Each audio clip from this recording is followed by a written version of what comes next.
The reason that I failed and didn't reach the potential that I know that I have for this sport is because I was on that set thinking to myself, I don't belong here.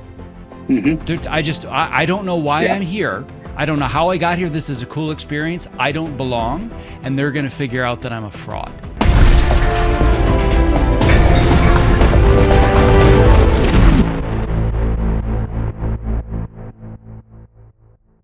What that really comes back to is something that I think every single creative person suffers from their entire career, no matter where they are, is imposter syndrome. Yeah. And this is something that I have suffered from myself for my entire life, and all of the students that I talk to, they suffer from the same thing. And I have been doing a deep dive to figure out what is the solution to imposter syndrome? How do you overcome it, right? And I'm not a doctor, not an academic, and I've actually spoken to academics and talked to them about this exact subject because that's how I learn. But really what I've come to understand is exactly what you talked about.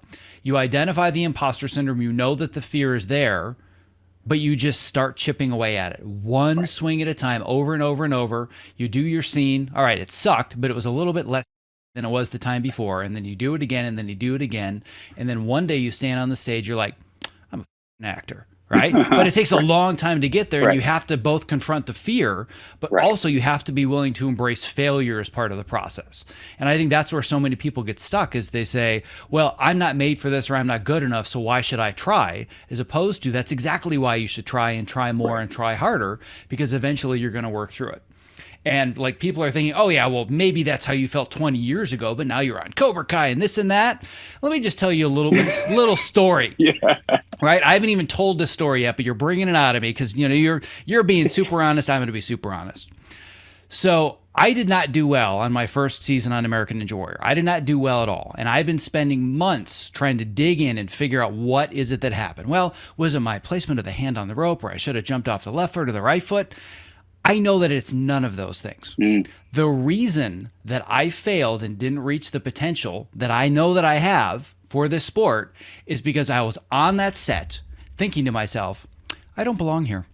I don't know why I'm here. I don't know how I got here. This is a cool experience. I don't belong. And they're going to figure out that I'm a fraud. This was not 20 years ago. This was like 3 months ago. And to this day, I'm still trying to figure out, how do I show up on that set again and say to myself, I belong here. This is for me, right? I'm doing all the exercises and the push-ups and the pull-ups and the laches and everything, but it's still, how do you get to that switch where you stand on the stage and say, I'm an actor, and I can say, I'm a ninja and I belong here, on that journey as we speak.